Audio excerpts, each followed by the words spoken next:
Antifa does not exist. Hell of a ride we're on as we watch in real time the media just lie and fake and change their little narratives. So for the past, 3, 4, 5 years, the media bros have all said, Antifa, they're the good guys. If you're not Antifa, you're bad. Antifa's the good guys. Now Trump declares Antifa a domestic terrorist organization, and the claim is that there's no such thing as Antifa. Antifa's not real. There's no Antifa. It's not like they have a national headquarters or something. It's not even a real thing. I love it. So, and this is how fucking dishonest these people are in the media, and why people are just fucking tired of it.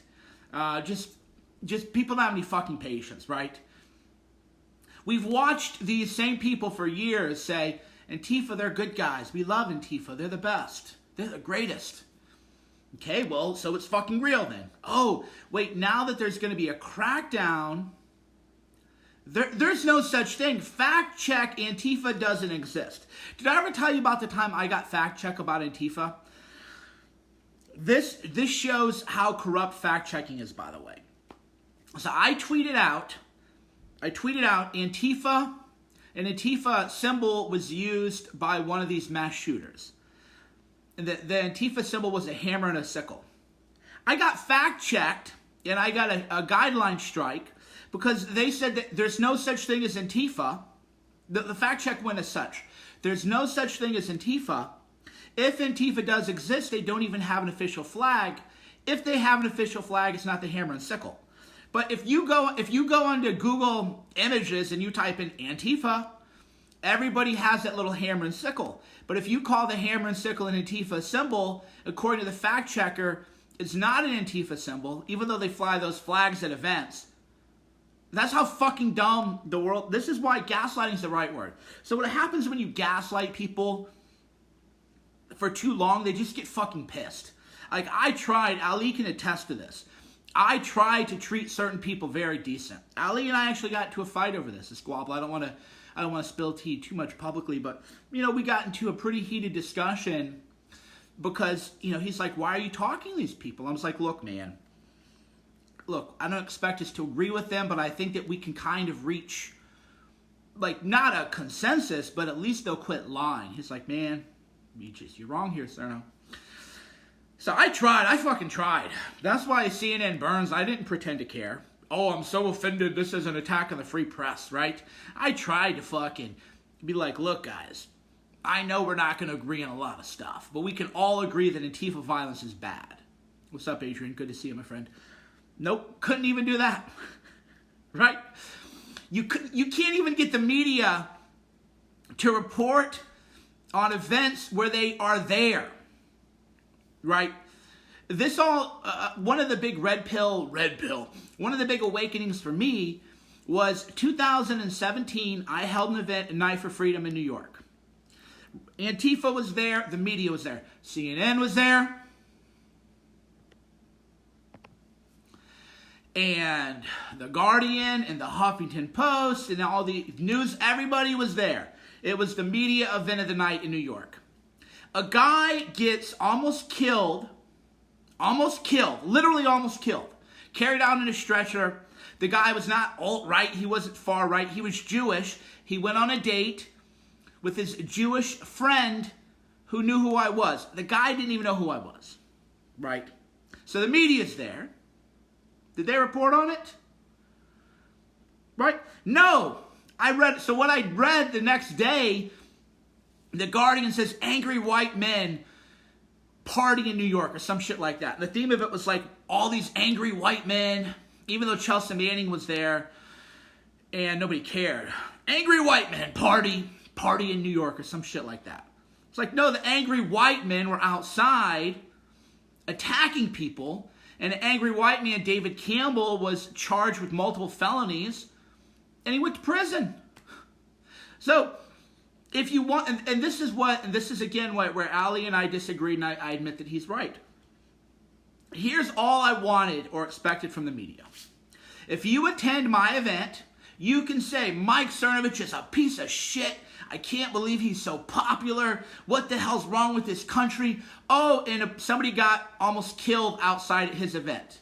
That's fucking all you got to do, right? Nobody's saying write about how I'm handsome and have great hair and everybody loves me. I'm not asking for puff pieces. I never ask for puff pieces, right? Never. But if you're at my event and you're writing about my event and you omit the most newsworthy event that happened at the event, then you are a domestic terrorist. You are Antifa, right? You are Antifa. There's just no way around it. If you don't write about me and you don't write about my event, then I can get it. You have plausible deniability, right? You have plausible deniability. But if you're actually there, right? How do you just ignore that unless you endorse it? How do you ignore it? How do you ignore it unless you endorse it? My daughter's up for a nap. Here, we'll say hi to say hi, Rumi Zumi. Hey, Rumi Zumi, it's okay. Come on. Oh, here, I got you. Rumi Zumi's awake. Nap. I can periscope and be dad all at the same time. Plus, Rumi, she's pretty high energy. She likes to crawl around and everything else here. Zumi, where are you going? Sorry, it's just me. Mom's not here. She's looking for Mom. Sorry, dude. It's just me. So whenever I get Rumi Zumi up from the nap, she's got to look for her mom, right? She's like, is Mom here? Well, I guess I'll settle for Dad. I guess if I have no choice, then I'll hang out with Dad if Mom's not here. You want a little water? You want a little food? Come on, Rumi Zumi. So we got this little food pouch, salmon. Hey, Zumi. We call her Rumi Zumi because Sarah watches one of these shows. Team Umi Zumi or something like that. Okay. Yeah, so Rumi, and it's funny too because when she gets up, she's like ready to go. When Sarah wakes up or when I wake up, we're like, oh, God, I can't get out of bed. Oh, stretch. But when Rumi gets up, she's ready to go, right? She is there. So yeah, we got Rumi Zumi up, and she'll be joining us. But anyway, back to what I was saying. And I've watched every reporter do this. I'll give you another example, right? Jake Tapper, who I've never respected, but apparently some conservatives will be like, whoa, Jake tweeted something. Like, conservatives are such dogs, like they get a little scrap from the media. And they're like lapping it up. Jake said we're not all evil. He said we're not Nazis. Right? That's all conservatives. Little lapdogs. Oh wow, we got a little crumb from Jake Tapper. Right? I've never respected him. I've always thought he was scum. But I know for a fact that Antifa attacked, you can't script this better. Antifa attacked a Hispanic Marine. They called the Hispanic Marine an SPIC. The attack took place in Philadelphia. Do you know where Jake Tapper's hometown is? Where I love the Philadelphia Eagles. Philadelphia represent. Jake Tapper is all about that Philly life. Somebody farts in Philadelphia, and Jake Tapper's there tweeting out, Philadelphia representing. Okay, and Jake Tapper also claims to support the troops. He loves the military too. Okay, Jake Tapper loves the military from Philadelphia and is against hate crimes, right? Because we have all three. A hate crime against the U.S. Marine in Jake Tapper's hometown. It's a hat trick, right? So people are like, Jake, hey, why aren't you tweeting about this, right? So what I did is I emailed his official email account a couple times. I don't want to, come off as too thirsty, but I do like to have records of this stuff. Why do I want records of this stuff? Because when fake Jake gets sued from somebody, when Antifa kills somebody and Jake gets sued, because these people are going to get sued, he can't be like, oh, I don't know what Antifa is. Never heard of them. Never knew they were violent. So I document all this stuff for the lawyers down the road. Why do you think CNN settled that Covington lawsuit? Right? Why do you think CNN settled that Covington lawsuit?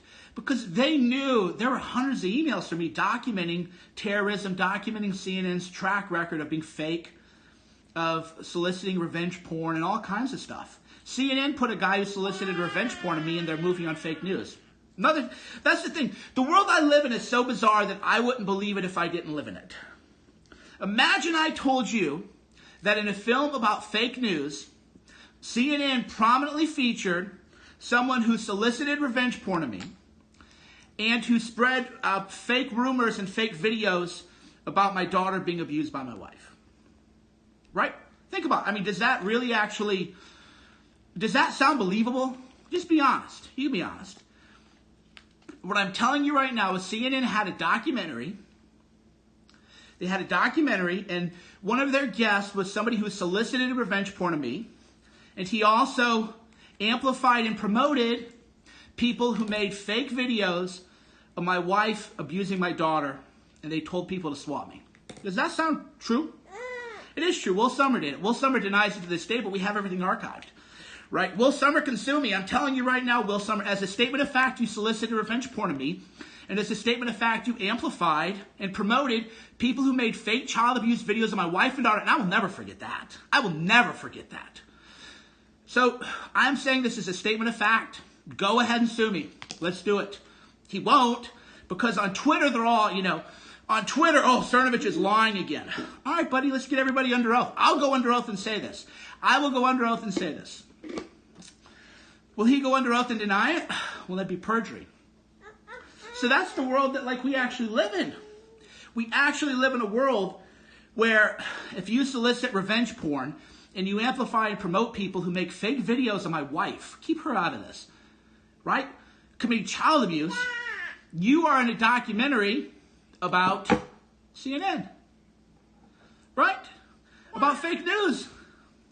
So this is all true. And then they all lie. Oh, this is Cernovich is making it up again. But I documented all this stuff. So Brian Stelter has the emails. Oliver does. And more importantly, their lawyers have all this stuff. Right? Their lawyers have all this stuff. That's why I send all this.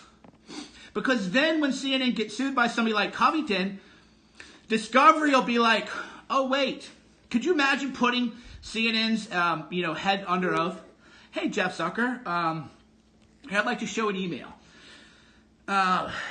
This email, somebody who regularly goes on CNN is treated as a reliable source by Brian Stelter and is in a film on fake news by Brian Stelter, is soliciting revenge porn. Is this normal? How do you go under oath and talk about it? Because I document everything. That's the whole point. I don't cry about stuff on Twitter like some other people. Right? I just document because it's the long game. Right? I'm going to live to be 90 years old, maybe 100 with stem cells, maybe 100, maybe 500. And my soul is immortal. So for me, when you attack me in a way that goes after my family, I will never forget about you. Even if I'm not talking about you, I'll never forget about you. And my soul is immortal. I will never, never forgive what was done to my wife and daughter. I will never forgive the people who made it so I had to go to the police and be like, hey, are you getting calls? And they're like, yeah, we were about to send a SWAT team to your house. So I'll never forgive that. Call me what you want. So I'll never forget it. Even if I just, they think, just don't think because I'm not talking about you that I don't remember you. Right? So I don't need to be preached about what Jesus says, so you're going to have to get blocked. Even though I'm pro-Christian, I don't need that. That's the problem with you people. You're weak. You forgive people who haven't sought redemption. That's your problem. That's the problem. Oh, he said he's sorry. Trey Gowdy said he's sorry. So you're lied to already. They can tell God they're sorry. Jesus and God can forgive these people. Right? Unless you seek genuine contrition and redemption. Right? You don't let this stuff go. So that's CNN. Soliciting revenge porn, amplifying and promoting people who make fake child abuse videos of my wife and daughter, tell people to swap me, try to get my family killed. That's who CNN amplifies and promotes and endorses and helps. And those same people are, of course, Antifa. Right. So this is, absolute facts. That's just exactly right. This is just all verifiable and true. Like I said, these people can go ahead and sue me, and let's just get everybody under oath. I would just love it. Because I had one guy from the Huffington Post be like, keep talking like this, I'll sue you. I texted him, and I was like, please do. I was like, let's do it. And then he's like, well, I would never sue you. No, this is actually one of my, I have so many exchanges like this, but I got angry texts from a Huff bro, as they call him, a Huffington Post blogger. We call him Huff bros. And he said, if you don't take this tweet down, I'm going to sue you. And I said, amazing, let's do it. I said, please, let's do it. I'll waive service of process. Let's get to court right now. And then he goes, no, I'll just keep reporting on you. Right? Because they like, oh, you're going to sue me and we're going to all go under oath? We're going to go under oath and talk about your connections to Antifa and to revenge pornographers?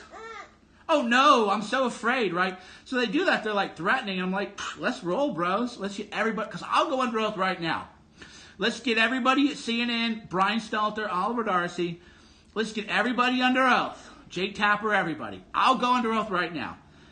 And, they don't want that smoke, as they say. So like, Shauna's here. Shauna can attest to this. Shauna's big moment when she realized how evil these people were is when a left-wing reporter was going to write a hit piece on me.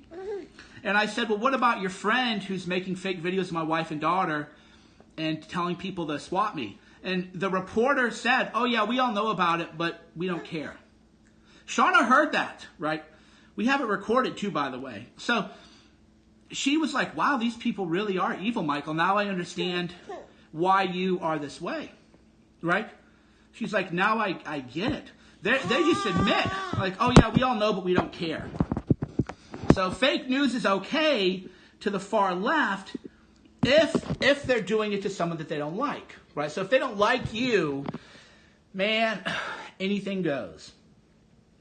So again, I just keep documenting, email their legal departments, email their HR departments. That's how you play this game. You don't go on Twitter because then they go, oh, you're harassing me. You're harassing me. No, the same quote-unquote reporter said, you harass reporters. And I go, what are you talking about? I don't even talk about you people. And he said, well, you send emails to the investors of media outlets. And I was like, oh, yeah, I do that. Yeah, oh, yeah. And, right? Shauna, again, was there so she can confirm all this. It was a very revealing conversation. So they get mad at me because I won't tweet F you, whatever your name is. Because then they'll go, oh, Cernovich is harassing me, report him, inciting harassment, dogpiling. What I do is I go, oh, I found some naughty tweets from you. And then I email the HR department, I email the disability department, I email the investor relations department, all legal shit, right? Because I'm a lawyer. I don't play these little child. I'm 42 years old with gray hair, right? And my soul is immortal.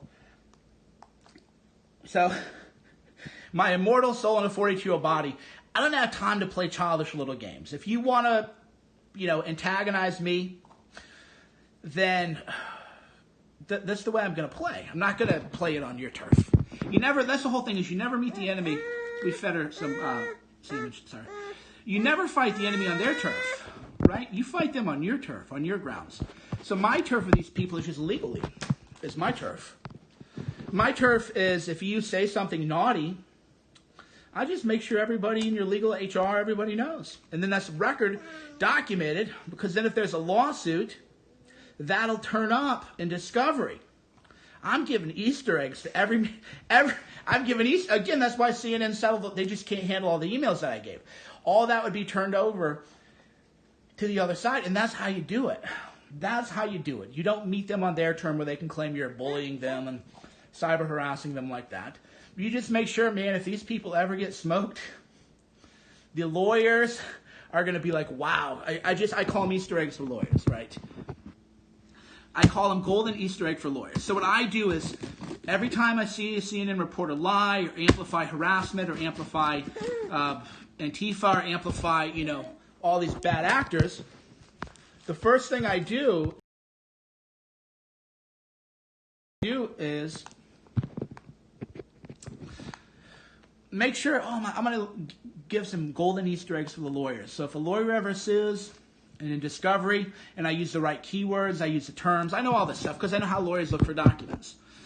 So I lay golden Easter eggs, or I put golden Easter eggs for lawyers in all these media outlets, right? Don't tell me to stop moving the camera. You must be new here, so you're going to get blocked, right?